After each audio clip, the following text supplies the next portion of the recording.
Well, Katie, good morning. Good morning. It's a privilege to be back with you. We had that one meeting and well, get together in Connecticut, and I was so taken with the parts of your story that I heard that we're doing a follow-up, aren't we? So, just tell us first of all, Katie, um, who are you and a little bit of your background. Sure. Yeah, thanks so much, Peter. It's such a delight, at any point in one's career to connect with a kindred spirit. Mm, And I felt the same way about meeting you in that finding somebody who has shared values and yeah, a vision for what we can do to reimagine schools and education for kids. for sure. It's a great gift. Hmm. So I'm Katie Cunningham. I am a number of things. I started back, going way back, I guess, to tell my story. I majored in architecture in college, not Okay. education. And I decided upon graduation that I didn't want to be an architect, like Mm, many college kids realize, that they hmm. don't necessarily want to become the thing that they studied. And a professor actually planted a seed in saying, I think you'd be a great teacher. Do you want to, explore that option? And so I did. And I started teaching fifth grade in an all-girls school. I then taught fourth grade at an international school in New York City with kids from all over the world. I think Mm, in many ways I was my best teacher self there. I then taught second grade in an all-boys school for a number of years, which turned mm. out to be quite handy because I'm the mother of two sons Yes. who are now 13 and 16. Yeah. And they are really my greatest teachers in many Hmm. ways. Yeah. And watching and witnessing their experiences through childhood and now adolescence inform a lot of my thinking about what's going well in schools globally, Yeah. and where we need to put more emphasis. Absolutely. And Yeah. these days, I am a teacher educator and program director at Sacred Heart University. Yes, that's where we met. Yeah. That's where we met. So I Yeah. oversee our initial licensure programs, but my heart is in literacy learning Yeah. and in the elementary years. I'm interested. You started off in architecture, which itself is a very creative enterprise, isn't it? Mm.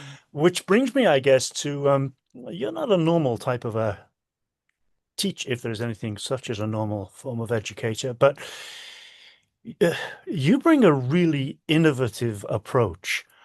Where did you come across that? How did that happen, Katie?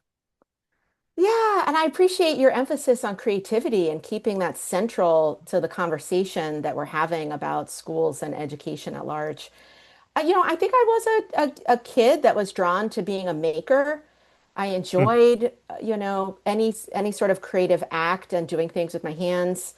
In college, I debated whether I would study art history or architecture, and I think I was drawn to architecture because there was more active Yeah. learning. You had to make stuff Yeah. and, get feedback on it. And what I carried with me into the classroom then, and now in my work as a, you know, program leader, is the designer mindset. And I think, when you study something like the design of spaces, it primes you to then think about things like design thinking and the ways in which our field, embraced from the studio arts and from schools of architecture, this idea that we don't just design physical spaces, we design curriculum, we design Mm. engagements in the classroom, we design gatherings that we have with our colleagues. If it can be in a memo or an email, it probably should be, that there Yeah. are reasons to Mm. gather and how we design those experiences, not just our physical spaces, is what I carried with me. So I think the designer mindset was key to the ways in which I've always tried to rethink, reimagine, revisit the things that I was doing as a teacher and the ways in which I strive to help new, beginning teachers in my program, but also Yeah. teachers in schools around the world to rethink their practices. And that's a lifelong pursuit. I think we're never one and done. Even the Mm. best lesson that Yeah. goes great with one group of kids is going to need revisiting with the next group. Yeah. And I experience that all of the time, even in my college courses today. I Yeah. experienced it with elementary students. But I did have teachers along the way, I will say, that also nurtured, the creative soul in every kid in their Yeah. classroom, and I just happened to be one of them. So sometimes you also, it's like luck of the draw that you have teachers that, inspire in you as a young person Mm. the potential within you to see yourself as a Yeah. creative person because they see all students that way. So I had a fourth grade teacher, Mrs. Jones, who we made yearbooks at the end of the year as if we were seniors in high school, and we each Mm. got a page and actually wrote. It's one of the few treasures I have from childhood. I could send you the yearbook page of mine from fourth grade. Yeah. But it said, what's your future occupation? And I put teacher. Mm. And then I forgot about it for a really long time. I mean, I didn't think about that again until another, teacher, professor, many, many years later planted the same seed. And I had teachers, like I had a fabulous art history teacher in high school, that just made me wide awake to the beauty out there in the world. And I wanted to try to contribute something like that. So, yeah, teachers were a big part of it. There's there's a lot to unpack in that last few minutes. So, teachers who speak to your soul, Mhm. teachers who awaken you. So, in a very practical way, what did you take from that? And what does it look like in a classroom, in your classroom, to to nurture the seeds of brilliance that lie within all of your students?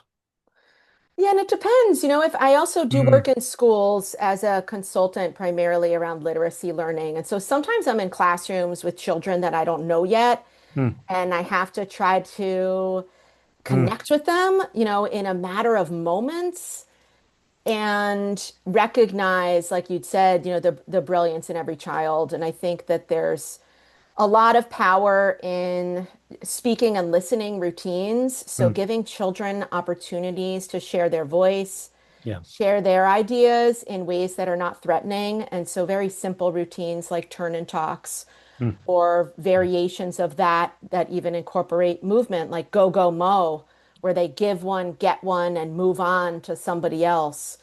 And trying to create classroom communities where speaking and listening is really valued as much as reading and writing, and that speaking and listening tend to be the literacies that get left behind. And that's some work I'm actually in the process of developing right now in thinking about how we recenter oracy in the literacy curriculum. It's happening in the UK and other places in the world, but not so much Yeah. in the United States systematically. But I think just trying to, normalize and routinize that every voice counts, Mm. whether that's in a kindergarten classroom or in a Mm. college classroom. Mm. And with my college students, who I meet my new cohort for the first time tomorrow, right away, I have to share my story Mm. and who I am and what I care about and why. Mm. And I have to come to know their story. And there are a number of ways that I do that with college students. One is that I have, a very simple Google form that I call what I wish my professor knew, Mm. where there are questions that I ask them, and everything is optional. It's an invitation, not a requirement, but for them to tell me certain things about themselves in a just a two-way Yep. communication. And we also do practices like heart mapping, which Georgia Hurd really put on the map just to lift up her work a little bit. Yes. But heart mapping is where you look inside your heart and you put on the page in some sort of visual way, what's inside of you Yeah. that you want to communicate to other people that you care about. And then we use those heart maps to ignite those speaking and listening routines. And we do it first with the things that are important to them and that live within their hearts Mm. before we do those routines with content. And the content I teach them is about the science of reading, and there are a Yeah. lot of technical terms. Yes. So I don't introduce those routines before we've done it with things that are already a part of them. Hmm. So those are just some things I do. Joy. Yeah. Talk a lot about joy as being a center of any creative learning environment. Why do you think joy is actually sort of radical in the current educational landscape? Yeah, I've written a lot about joy, and I think there are moments in our lives that we can identify as joyful, and of course, there are also, part of being human is that the other side of the joy coin is, loss and grief and Yeah. sadness and the other parts of being human that we inevitably experience. So I strive in my work around joy as a central component of learning, not to promote what you might think of as toxic positivity. You don't need to Mm. roll out the joy No. cart or have a pizza party in order to experience joy as a central part of learning. And I think I strive not to put too much pressure on teachers, that everything has to be joyful all the time, because that's not the way that learning always works, and that's not the way that life works. But that I think it is radical to factor in joy as a part of our planning process. That when we are designing units and when we are designing lessons, that we're thinking about and keeping joy kind of top of mind Yeah. in order to think about what will spark the greatest interaction and engagement among our students. And joy, in a lot of ways, is a synonym of engagement. And Mm. that productive struggle is a part of learning. Yeah. Joy is also not a synonym of happiness. Joy can come from the feeling as a learner of, I did this, Mm. or I never knew that before. Mm. And so thinking about our curriculum design from a place of joy is thinking about what are those opportunities that students have to outgrow themselves, whether that's learning new content they didn't know before, learning new skills, feeling proud of themselves. Of course, social interaction is a part of joy for young people. And we sort of oversold, I think, in the workshop era of teaching independent practice at the sacrifice of collaborative practice and making sure there's a balance of those things. That sort of I do, we do, you do process has a Mm. really important place in our classrooms, and that gradual release of responsibility is important. But sometimes Yeah. we have to flip the script and think about the ways in which the we do part of our lessons needs to be a little bit longer, or thinking about the sequence of our weeks and what are the ways in which collaborative practice and independent practice are balanced across the week for students. They often, look forward to the times where they're engaging with each other as a part of learning. And so making sure that's central to that. But I do think that joy is radical and it requires vulnerability. And we're not always comfortable with that, as humans and as educators. It means experimenting with things in our classrooms. And sometimes it's going to work beautifully, and sometimes we'll realize, oh, that like actually wasn't as joyful as I thought it was going to be. Mm. And just using that as an invitation to continuously rethink our practices. And it also requires administrators, school leaders, instructional leaders to give teachers a certain level of autonomy and Oh, academic freedom to play uh, in ways yeah. that I think have been diminished over the recent years. Oh, yeah. Boy, again, several things come to mind. I'm really glad that you focused on the concept of balance when it Mm, comes to individual work, collective work, group work, because I'm reflecting on Suzanne Cain's book Quiet, mm, um, the growing up introvert in a world of extroverts, something like that. There are some kids who really, really would. They they flourish when they have time to think by themselves. I I'm like that. mm, And yet I'm very extroverted in other ways. But boy, um, I value the my reflective alone time as much as I value playing in a band with a group of Mm, people. You know what I mean? So right. I think that sometimes when I walk into some classrooms, that's not quite acknowledged. That people buy into this concept of group work, and Mm. that's it. It's constant noise and a little bit chaotic. So yeah, I appreciate you focusing on the balance.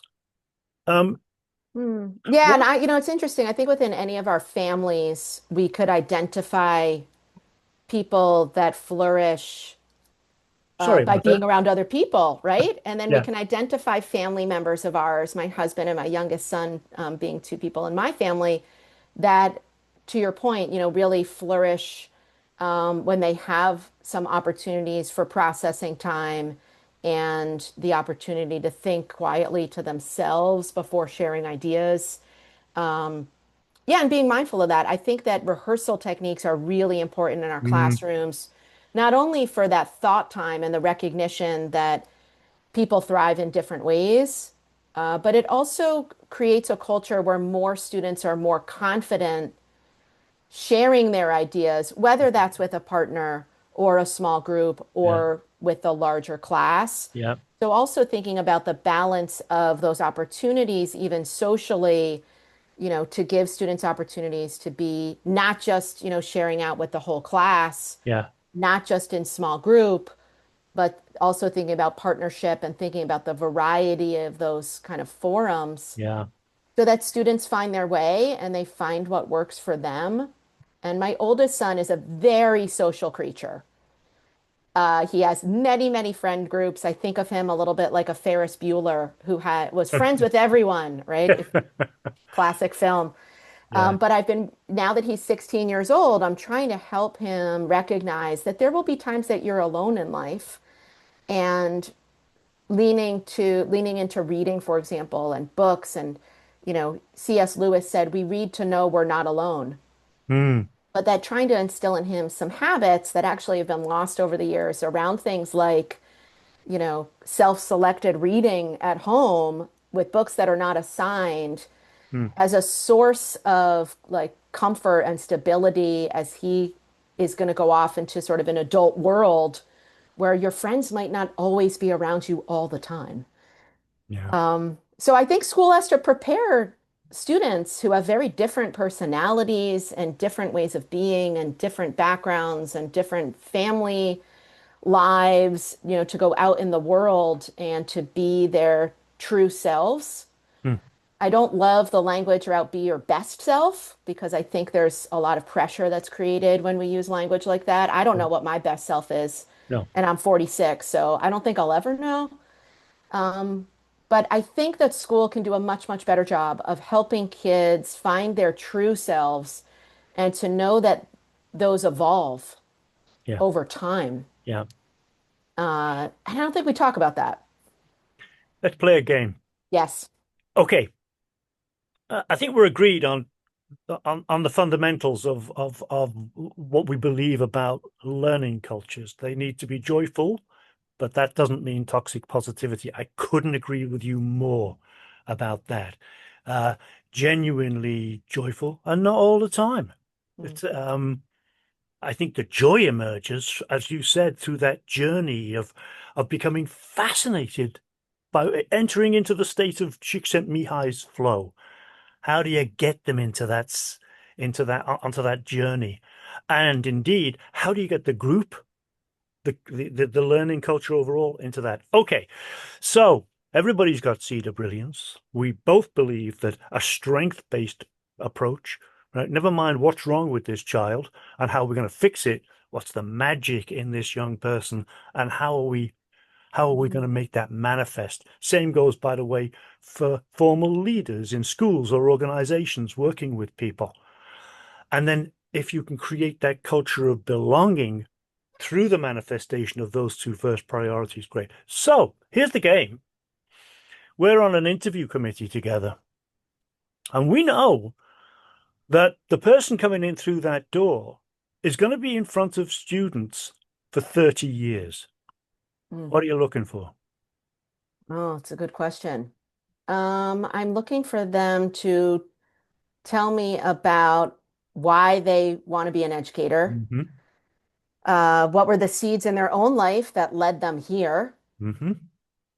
For them to share a little bit about what they value in young people in terms of outgrowing themselves and creating a culture of inquiry. How would they do that in their classroom, which I think is really difficult Yeah. um, to respond Yeah. to. But those are the first things that come to mind. Yeah. Yeah.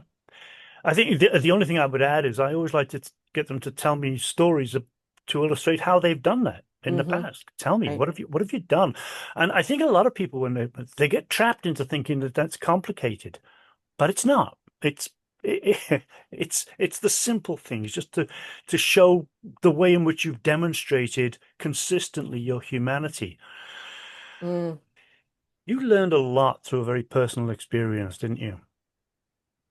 a few. Through tragedy. Hmm.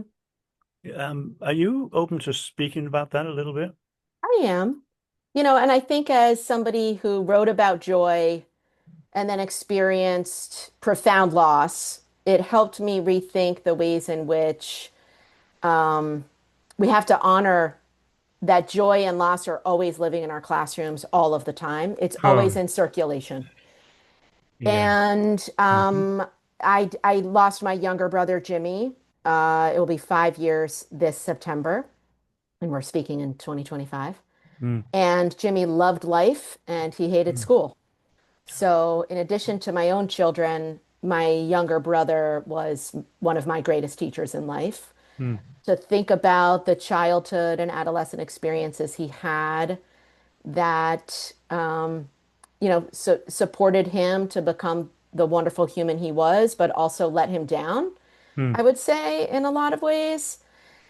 So I think about that and I share about my brother and his influence on me and the work I do as an educator with my college students. mm, I also do share openly and have written about the ways in which Jimmy struggled with addiction for 20 years mm, and the ways in which a lot of our work as educators, starting from our very youngest kids, is about helping young people have a strong inner voice, mm, helping them navigate productive struggle, helping them look forward to things in life, and to center joy as central to what we do in our classrooms and in our educational systems, not only to support children to become readers and writers and mathematicians and the like, but also to inoculate them against anxiety, depression, and addiction, among other things. And, the realities of addiction in our society are enormous. mm, And even a young person who comes out of a loving home with a lot of resources and, grows up in a community of belonging can struggle.